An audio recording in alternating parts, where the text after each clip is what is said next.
Hi, my name's Shawn Shaler. That guy over there is my friend Chris Ford, aka the Objective Geek of YouTube and Twitter fame. And Chris, it's been an oddly long time since we've had to do this. It's been like Yeah, we've five seven or weeks. 6 weeks. 6 weeks, yeah, Maybe, maybe yeah. 6 weeks since we had to do this. So I forgot how to function as a human. And also apparently Discord's wonky. So Chris, every once in a while I'm just gonna wave my hands like this. And that's just to make sure that you can I still can't. see me. I can't see anything right now. The screen's just black, but whatever. The As long as screen, you can see me. you can't see me at all. Not even that weird picture of you I'm anymore. just I'm just waving my hands right now. Oh well, now I can't see. Well, Discord, listen. Oh, I can see you now. Okay, and What'd you're you moving. do? I don't know. Tech support. Yeah. Um, did you try restarting it? And Chris, it is Got it. great to talk to you live again. Last time we hung out, it was in the car on the way home from Comic Con, which was great. And we hope that you enjoyed. I know the audio was a little rough for the trivia video, but we like sharing those. Just kind of let you play along and share our experience a little bit. So hope you enjoyed that.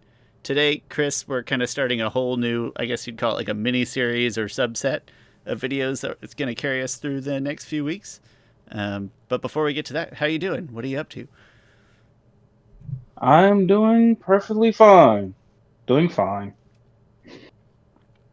Fantastic. No antidotes. Nothing. Nothing. Awesome. Chris, I went to the movie theater for the first time in ages, and I found out that I'm still bad at movie theaters. I just want to wiggle, and I want to stand up, and I just want to pause and go to the bathroom and eat snacks in my house and make sandwiches. And the whole time, and it was a good movie, and the whole time I just thought, I wish I was at home right now.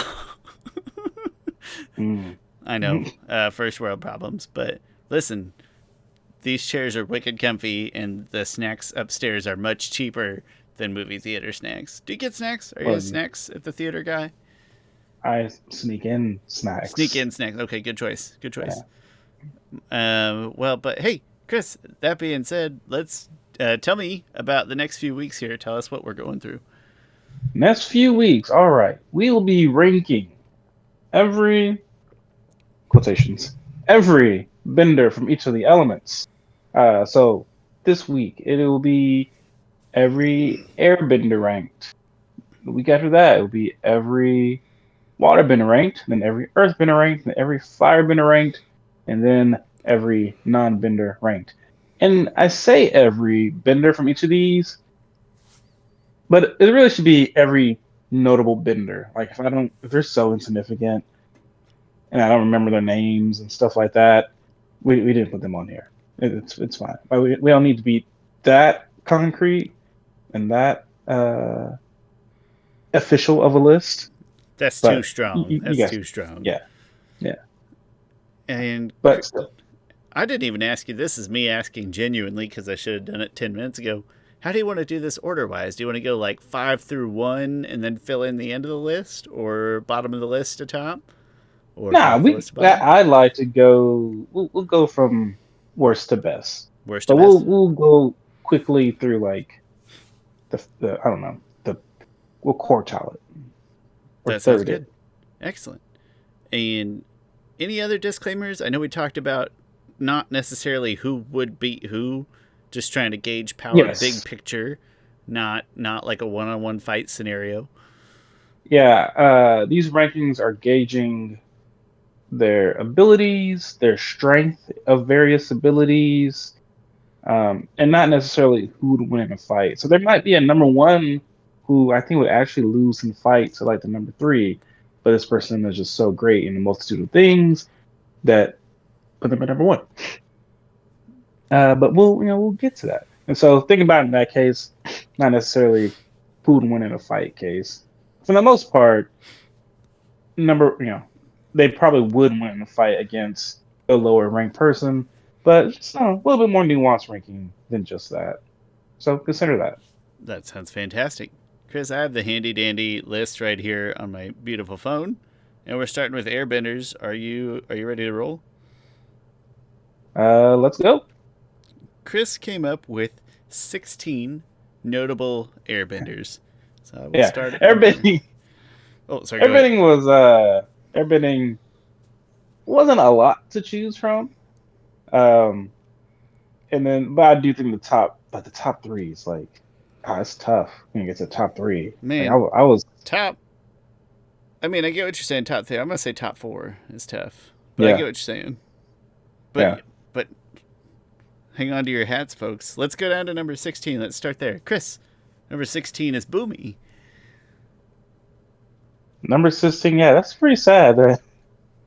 Boomy spent his whole life like in a shadow of his father and somewhat of his little brother.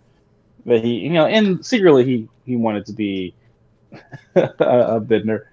But yeah, Boomy. So I don't want to spend too much time talking about him.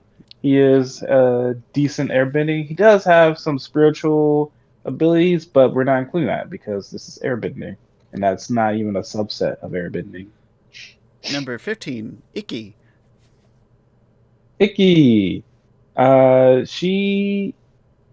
I mean, well, yeah, okay, she should be here. She just doesn't really display that many strengths of airbending. Which we got She's to see. great. She's young. We haven't seen it yet. Yeah, she's young. Like I think she's. I want to say like 11 by the end of the series. Number 14, one that in my head I wanted to be higher, but it's in the right spot. I just expected it to be higher for some reason. Opal, number 14. Yeah, Opal. I think. You know what, man? Maybe I should have Opal higher than Milo. You I haven't know, got to in Milo. my head, I was like, oh, she should be higher. But the longer I thought about it, the more I was like, I bet I'm going through the same train of thought that you went through to put them here in the first place. And it feels. Yeah, Uh, they're close.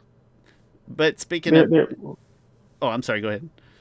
No, you go ahead. You're about to do Yeah, what I was speaking going to of ask you to do. 13, 13 is Milo, who, listen, you got to give Milo some credit for potential. Like, of all the people we're talking about on the list so far, you're like, that kid is going to be a great bender someday. He's going to destroy the world someday with airbending. So Opal's. I think the reason why I might have an Opal a little bit higher is that she's shown like some direct fight.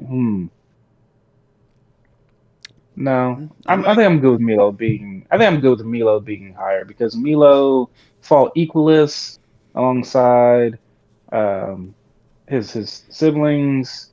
He also does some fart bending. He's also just been bending a lot longer than her, so he should be better than her. He has an air about him, an air of, an air of power. He's a little guy, but I'm telling you, potential. His potential is going to pay off. Chris, number 12 is Kai. Yeah, Kai just shown like a great instinctive, just natural talent for airbending. And I've seen him in action take on very formidable foes, and that I don't think anyone below him could do. Like he took on Khalid. Granted, he lost, but still. He took on pirates and stuff in midair. He he. I think it just has more wins and more achievements as an airbender. Great The natural talent. the speed with which he caught on implies some promise. Chris, number 11. Yeah, this is my favorite. Kyoshi and all other avatars who coincidentally airbend. Yeah. Well, so you're going to see that in the other list. That at one point, I get to a point where I can't. I know all the avatars have probably mastered all of these elements, all the elements, including air, but I don't have a clear picture on like which one is better than the other, and so they're just going to get bundled up. If I do have a pretty good idea of them pulling away from one of the others in terms of power skill, then I'll separate them. If not, then they'll just get pulled up into the same thing. So I think that's as reasonable as we can do under the circumstances. yeah, I Number think with Kyoshi, her biggest airbending thing I think I've seen her do, not being in the avatar state, she blew like Chin's clothes away, which is probably actually pretty impressive. Um, and she Oh, she was able to blow in her assault on that one compound. She blew, I think it was Lao Ge away, but she was just like a very novice airbender. Uh, yeah, so I'm good with the Kyoshi being there. Could be some potency there, but not a lot of tact, so to speak. At least not for Kyoshi specifically. No, and I think bundling them together that way, as long as there's no reason not to. I don't know Yeah. how else you would rationalize. Chris, we're to the top 10 now. Number 10 is Jinpa. Number 10, Jinpa. Jinpa is from the Shadow of Kyoshi, which I don't think is actually a good title for that book. That book should title something else. Have a conversation for another day. Are we about to rank all Oh, the titles of all the ooh, all yeah. the Avatar universe literary works? Rank every episode title. Be Rank like, oh, you're every. ranking all the episodes? No, just the No. titles. We already ranked all the episodes. We're ranking the titles You know, now. that would be kind of fun, ranking them off sex appeal, right? Like, if you're just looking at the back of the box and you had to just pick, like, all right, Yeah. where are you picking? I kind of like The that. I think that's the got potential. the Legend of Korra ones I think would be lower because like I don't really level out their titles and they're not necessarily indicative of the episodes. We could rank Um, them sort of relative to their respective series to keep things okay. keep things kind of fair, right? I, There's a couple like I like. Um, oh my gosh, I can't. There's one title that I really. Dang it, never mind. Um, I mean, anyway, the Great Divide at title value sounds like a solid little 30 it minutes, sounds you like a know? great episode. Yeah. Number Um, 10 is Jinpa. that's why I was thinking. There was this quick video I saw about Star Wars how all the titles to all those are wrong, and but they should be other episodes like the Rise of Skywalker should not be in the prequel in the sequel trilogy, but instead it should be the first one because it's the rise of Anakin Skywalker. And like Attack of the Clones, sorry, should be the second episode. It should be the third episode because the clones do attack, and then I, Phantom Menace should be like one in the sequels when anyway, interesting I say and this from a place completely of right. I say this from a place of bias as like a super casual Star Wars fan, but I'm so upset and just bored of Star Wars right now that I don't even care about their titles. Yeah. But casual Star Wars fan, I can't represent the masses. Uh, Jinpa. what did Okay, Jinpa so do? Jinpa, Jimp did Jinpa have airbending tattoos? I feel like he did. Um, but I regardless, I believe so. always felt like he was a better airbender than Kyoshi, and I feel like they were presented that way that he was better airbender than Kyoshi. So got him above Kyoshi. I think that's very reasonable. Speaking of separated out avatars, though, next number 9, you've got Korra. Yeah, Korra. So Korra, we do have a pretty distinct look on her airbending techniques. She starts to use airbending actually a lot towards the end of the series, and she is skilled enough to teach others how to airbend. She taught Opal, and to me, that is indicative of being a master, especially in terms of like actual martial arts. That is like one of the key things. Like if you're able to teach others, um, we've seen her use airbending a lot. And I don't, man, I have Jimpa below her, huh? There's just been more. I've just seen her do higher skilled and powerful, more powerful techniques than have been described as Jinpa doing. And listen, I know I'm boring, but I'm always going to go with the known commodity over the Yeah, assumptions. And yeah. no, I think Not this. much speculation. Try Yeah, I to, think that's a good spot for her.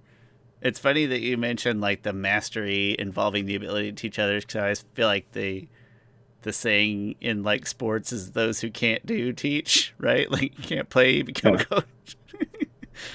um, number 8, pardon me, Gyatso. Man, I have Uh, Makeout's number 8. The I rest know, must be but great. the rest of this Uh, list is stacked, man. yeah, The bottom half is a little soft. Gets real exciting now.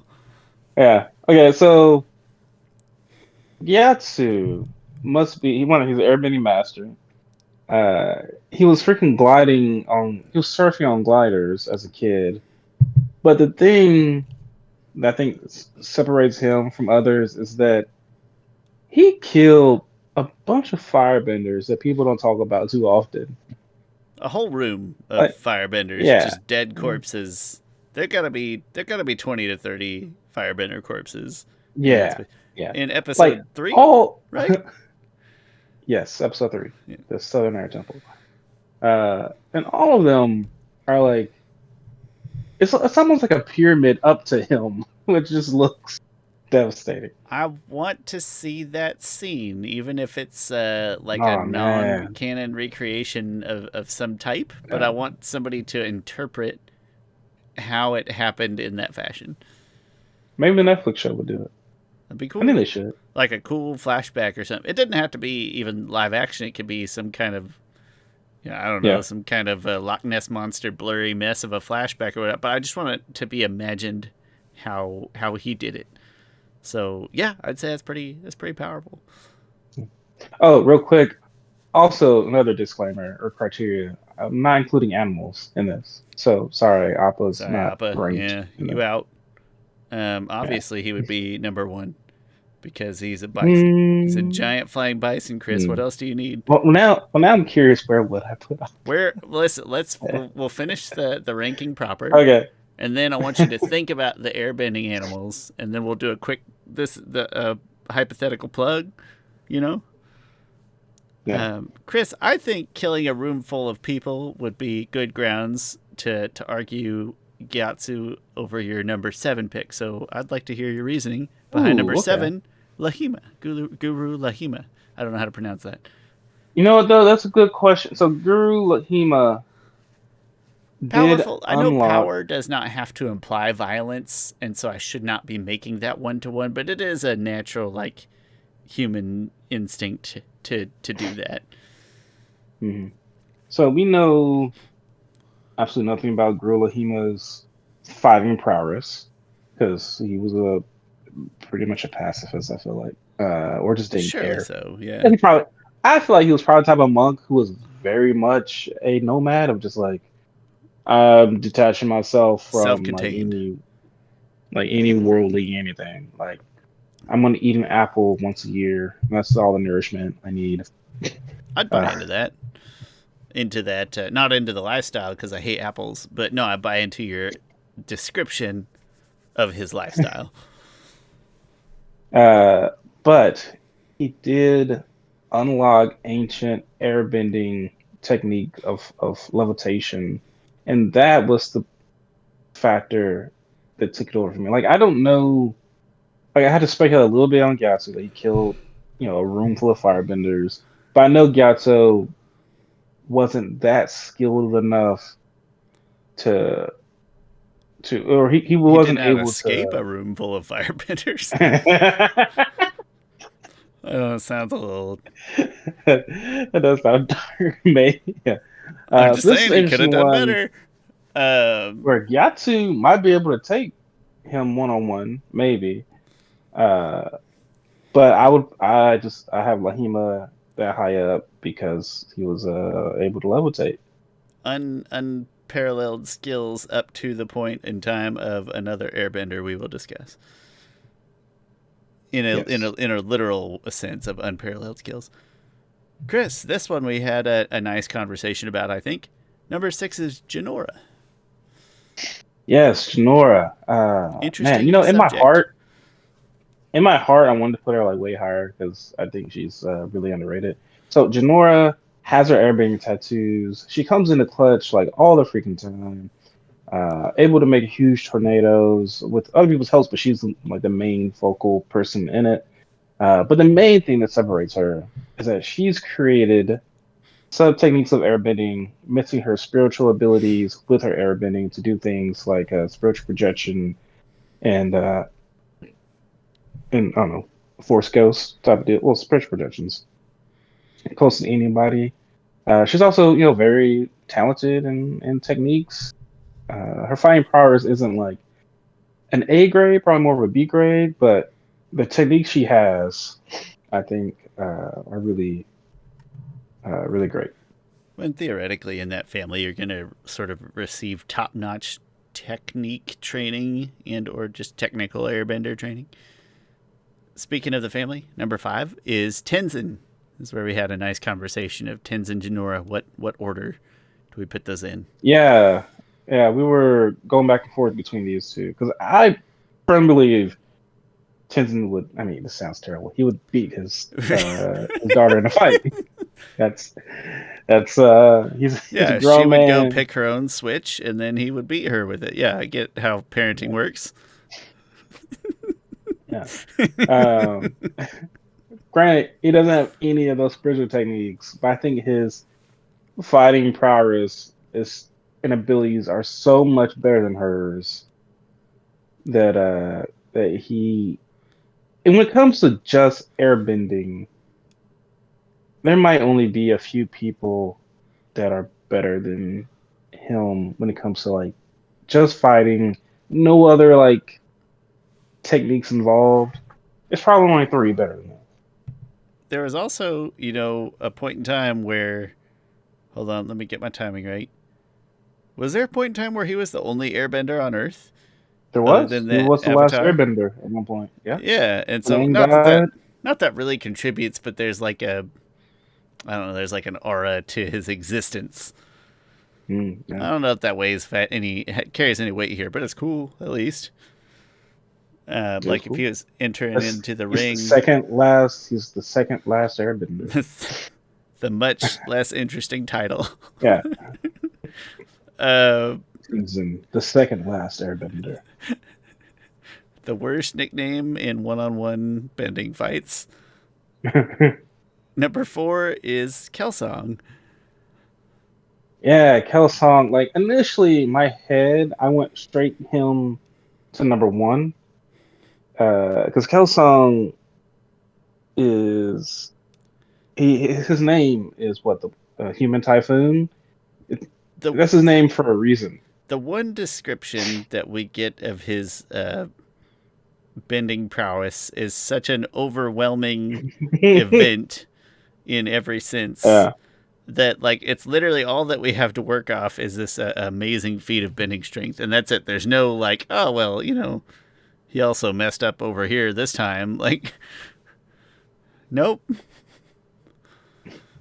yeah. Tagaka, the Pirate Queen, which had recently released some official images of Tagaka, Heiron, and Janju, which is interesting. So Oh, next nice. time you read it, you can have a. Tagaka looks cool. The character design is really cool. You think that's going to Um, come into play in a near-ish future production of some type? I'm not sure. I think there's been a lot of Avatar news lately, but there's been so much that it's not. It's just like confirmed by Avatar news, and they're probably right. But it's like it's so much that I'm just like I'll just wait until I get official stuff about it to even see if it's true or how big it is. They have said that in a future project, the Kyoshi novels will be referenced at least, or maybe like, it might be a big deal in them. I Hmm. don't know. That's interesting, though. We'll see. Yeah. Um, But so Tagaka was talking about how much of a BA he was. That like her pirate ships or ships would come to this certain area, and he would just blow them away. And like you would think that that's a great airbending technique to do, like an air nomad thing. Don't kill them, just blow them away. But they get freaking tossed in the sea, and thousands of people drown and die. Hundreds at a Yeah, minimum, thousands at a likely. Oh, excuse me. Um, yeah, I think. Listen, from number 4 through number 1 in my mind, very stacked. Because number 3 is Aang. ooh, people immediately don't turn it off, but they probably did. Hear us out. Well, That and hurts a little bit. we Aang at number three. we Yeah, we have the utmost sort of respect for Aang on here, but just in terms of air airbending prowess, I don't know. I don't see any reason to put him above our 1 or our 2. I think you could make a fair argument that he doesn't belong above Kelsang. I like where he's at personally. Yeah, I think that's the thing. I could when we were doing the Avatar fight, like I was really team Avatar fights. I was going back and forth between who would win between Aang and Kelsang. Both of them, neither one of them have like special techniques. Um, but Yeah, like I don't think an air Aang, scooter is going to be horribly valuable in battle. yeah, Aang is really powerful. I don't want anyone to think that that we think Aang is not powerful. He is he's a very powerful airbender. Probably a once in a generation. No, well, No, once in a generation still yeah, fits here, yeah, yeah. once in a generation. Yeah. It's just that I mean, we're he talking took about a lot out of generations. that whole tornado with just an airbending technique with no avatar state. Not tornado, That was cool, volcano. yeah. Yeah. He has really great fighting abilities. Like he uses Bagua really well to evade benders. Um, but these other two just have techniques that Aang can't match. And just sort of a demonstrable offensive prowess to them that we don't get. Yeah. At least Anyway, Aang could probably match them. I just think the other two, these things give them the edge over him. I think Match in it's the sense that it's close, not that like they outclass him. like Aang plays up to the level of his competition, but his competition that we're about to reference just always there. Like number 2, Chris. Number 2 is Zahir. I waited as if there was Zahir, going to be a yeah. drum roll of some type.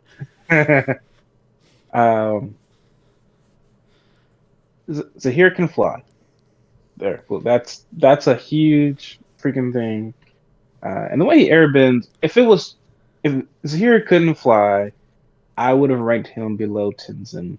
But the ability to, because Tenzin beat him in a one-on-one fight, like and Tenzin, I wouldn't say it was an easy victory for Tenzin, but he uh, soundly beat Zahir before he could unlock the ability to fly. Now, when Zahir got the ability to fly, dude wasn't just floating and levitating. He was flying at some pretty good speeds. His airbending fighting prowess is pretty good. While I don't think it's as high as Aang's, because he wasn't airbending nearly as long as Aang's, it was still really deadly. And he uses certain techniques like suffocation, which Aang does not. I'm not saying that Aang couldn't. I'm just not sure. Would Aang even have it in Aang, him? I don't know. I don't think And so. also, bending is such a spiritual thing that I think when you go against what you consider to be the essence of your bending, uh, Aang probably wouldn't have been able to do that. It probably would have hurt his bending. Like, it didn't hurt Zahir's bending to do that to a person, to kill people. Zahir levitate, Because, he suffocate, he even yeah. educate. He even comes back and teaches. I know he doesn't really teach Korra about airbending, but He does some education. He educates people about Guru Lahima. yeah, Like, he see, educates Korra about spiritual. he So, checks off the mastery box. Yeah, the that might be the most controversial thing on our list of putting Zahir above Aang. Uh, hey, if people want to argue Aang over Zahir, I get it. Like, you could probably convince me otherwise. You could probably make some really good cases why Aang is better than Zahir, but flight and suffocation are just two things that that's a Aang doesn't nasty have. combo. Chris, what if somebody wanted to argue with you about Zahir over number 1, Yang Chen? You could probably do that too. The difference here is so Yang Chen doesn't have flight, but she does have suffocation, and she has it good enough to a point that she can knock people out without killing them.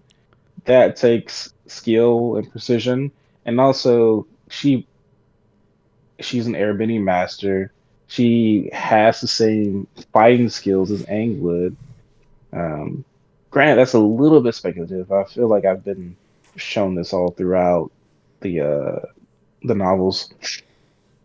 Uh, so what? The only reason why I think if I didn't know that Yang Chen could do the suffocation techniques, I probably would have to hear above her. But she is an airbending master through and through. Uh, yeah, She has. So in my mind, Zahir has sort of rationalized what he's doing. You talk about suffocation going against the grain of airbending, and that probably takes an extra level of strength. And there's something about Yang Chen's mastery of sort of going against her airbending nature to just get things done. And I don't know why, but that's like an extra impressive feat to yeah. me. Like, just for politics and just for function, just to get things done, she's kind of overcome Like norms. being able to, we've seen people's choices and their way of life affect their bending, specifically in airbending. Like it's such a freaking, which makes the element really cool. It's such a disciplined element that if you stray from this path, your bending will be weakened. We've seen that in Kelsang, right? He felt so distraught about killing thousands of people. His bending wasn't. Its bending suffered for it.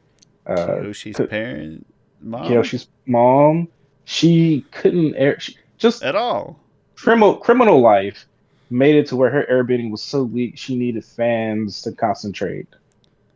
Uh, It's like and the. Yang Chen being able to. Oh, keep going. No, I interrupted you. I'm saying.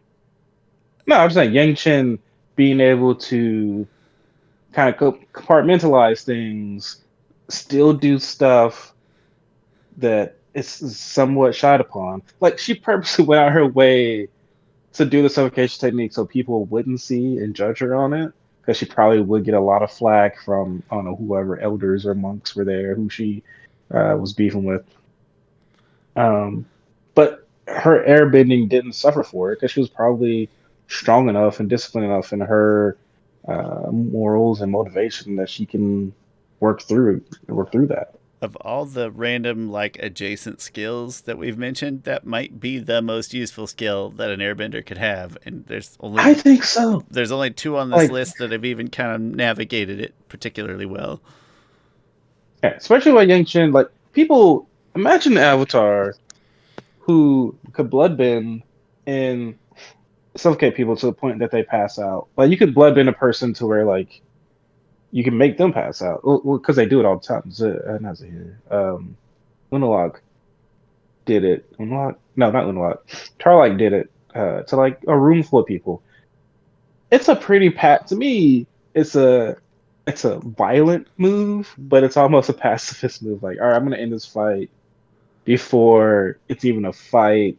Granted, I'm going to do something egregious and invade your personal space, and I could kill you. But But Zahir yeah. describes it best. Like when you're suffocating, you're like taking the Oh my essence of gosh, life, yeah, and that just, I don't know, there's something extra special and extra janky about Ying Chen's ability to do that kind of unimpeded, essentially. I don't know. yep. So yeah, listen. I think top four is really kind of where it gets crazy, but I think I don't know. I don't know what I would change now that we've like talked it all through. I'm interested to hear what Oh gets yeah, what people think like where we're the most wrong, because I think everybody will have different opinions. But yeah. what's the biggest The most offenses wrong. that you feel we have committed on this list?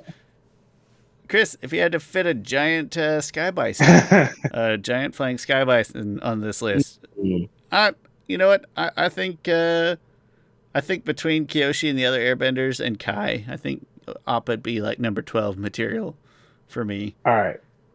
If let's say that Appa was a person and had all the same abilities as Appa. But is he a multiple ton person? Is he a particularly large No, she's just person? imagine Just a regular imagine person? someone drew a human version of Appa, probably like 6'5", really big, but could fly at like 70 miles an hour, like faster than Zahir, I'm sure. Well, I don't know. Zahir took off really. Like, he he did. shot They're off. Like, probably Appa could pro Appa could probably their speeds are probably hmm. Zahir probably has a higher acceleration, but their top speeds are probably the same. that's fair. But Appa could probably Zahir gonna get there go faster. longer. Yeah, but To Appa could probably go longer distances. more, yeah, more in the tank. Okay, okay. Yeah. All I know is Uh, when Zahir flies, it makes me think of the difference between like an electric vehicle accelerating and a combustion engine vehicle accelerating. Like, he doesn't have to accelerate. He's just yeah. gone, and that's kind Yeah. of In cool. superheroes, there's a difference. There's like the ability of flight, and then there's the power of flight. And he Like, has the power of light. yeah, yeah. He doesn't have to start flying. Um, He just either is flying or he isn't flying, and that's the end of the story. I would say this: Appa's tail is really good at creating gusts of winds. But you just described him as a Um, 6'5" foot person. Does he have a giant tail? no, I'll give him that same I'll give him that same effect of stuff. Okay. So I would probably put, but he's also not. Um, he's There's not. no education or tact. Yeah, there's no precision either. Um, so I'll put him. You're probably right, but he can fly though. Put It is him. tough because he can fly, but would you put him, if an avatar, if another non-bending avatar, non-core avatar had to fight against anthropomorphized Appa, Chris, what would happen? Would it anthropomorphize? I know it's not supposed to be a one-on-one. I just thought it was a funny mental image. Who is below Korra? Below Korra is Jinpa, and then Kyoshi and all the other avatars, and then Kai. Okay, I It's might put him above. Put him above Korra. Yeah, above Korra. Oh, okay. So he's between Korra and Gyatso, number 9. yeah, Nice. because he can. Yeah, maybe even above Gaps because he can fly and strong gusts and winds. But it's like, yeah, He's I'm the somewhere around muscle. there. He's the muscle of the Avatar world. He's the bouncer of the Airbender world. Yeah. Just massive, strong. That's all he needs. Gets him by. Chris, that's a great list. Any final thoughts you'd like to add on Airbenders? Like when it comes to like the new Air Nomads and Legend of Korra, I almost put one, but I had to look up his Yeah, where name. does John The guy Heater who fit, Chris? Where does Napoleon Dynamite fit on this list? he was last. He was Ryu. I actually great. didn't even know his name. Ryu or Ryu. I never Because can't remember his name. I never see him airbending ever. Gosh! Maybe once when during Janora's airbending air tattoo ceremony. But there was one that I thought, oh, maybe they're a little higher. There's a guy who shaved his head. Like he had the precog abilities, like he could sense danger. So I would put him at like second to last. Right between Boomy and Iki. Actually, I put him above, but Poor Boomy. he just never shows I mean, any like imagine great airbending techniques. imagine being 60 years They're the same. old and you've gone your whole life seeing other people hold a cell phone and He's having used a probably cell 40. phone. He's like 48. He looks Probably. bad for his age, Chris. He looks bad. And he's been through Because a lot. Tenzin is like 44. Okay, so you're 50 and you go through Yeah. like your whole life and everybody else has always had a cell phone and you're aware of how a cell phone, like is but you've never touched a cell phone and then all of a sudden at 50 somebody gives you a cell phone and you're like, here you go. And then what would happen? And I think the way that he reacts and behaves is pretty spot on. Yeah. I think they nailed it. Sorry. I Brandon. never wanted to be a cell phone. I never wanted to have a cell phone. I think they nailed that. And so I'm too old for this. exactly. I had no key of bricks. That's actually, listen, this is a spot on analogy. The more I think of it, that's dead on. Yeah. But I think he reacted appropriately and poorly. No, great list. Chris, next week we're coming back with water, if I'm not mistaken. Does that sound right? Yes. Slightly longer list. I think this is the shortest list, but one of the more top heavy in an interesting for conversation way. So, good start. I'm Shawn Taylor. That guy over there is my friend Chris Ford, aka the Objective Geek of YouTube and Twitter fame. I'll put all of our information, like I always do, down in the description. And come back next week to hear us talk about waterbenders and ranking every How'd you tell, Shawn? Heads. You won. What did I win?